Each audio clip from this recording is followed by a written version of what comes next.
Now that we have our column set up here, I think this is a good opportunity to show you guys the inset spacing, which is under the text frame options. And first, what I want to do is add a stroke. I don't know if you guys remember from the last chapter, but to add a stroke to a frame, you make sure that you can either do so in the toolbar here, or you can do so up here in the control panel.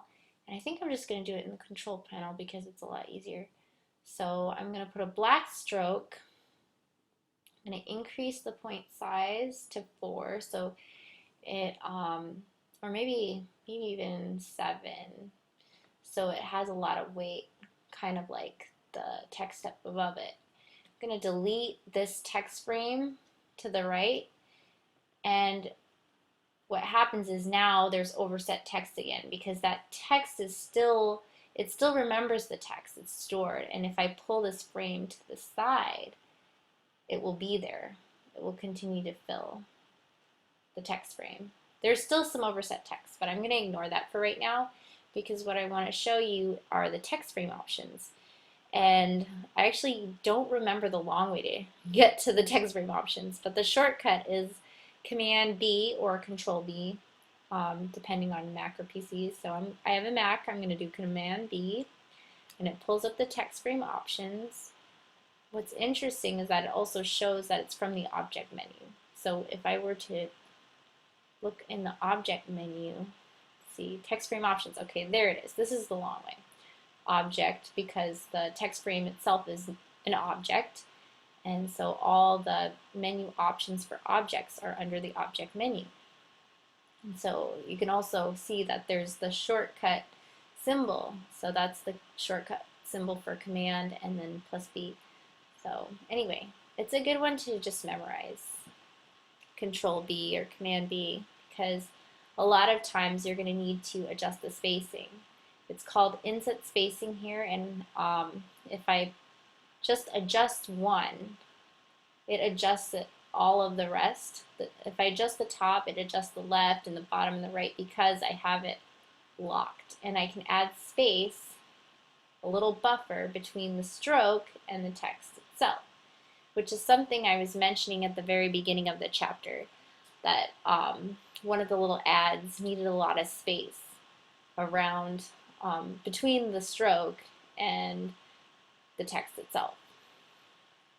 So if you wanted to adjust the margin separately, then all you have to do is unlink the margin, and then I can adjust the bottom so that the bottom has a wider space or taller space. I can do the left more than the right or something like that. Anyway, this is not perfect, but I just wanted to show you that that's how you adjust the spacing within a text frame. So the final thing I wanted to show you was what a glyph is, and I've just opened my glyphs panel here. Let me close it again so that I can show you where to find it.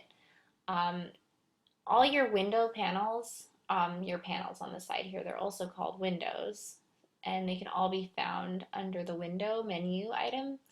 And there's a lot of submenus, so if you don't see it, it's probably hidden under one of the submenus.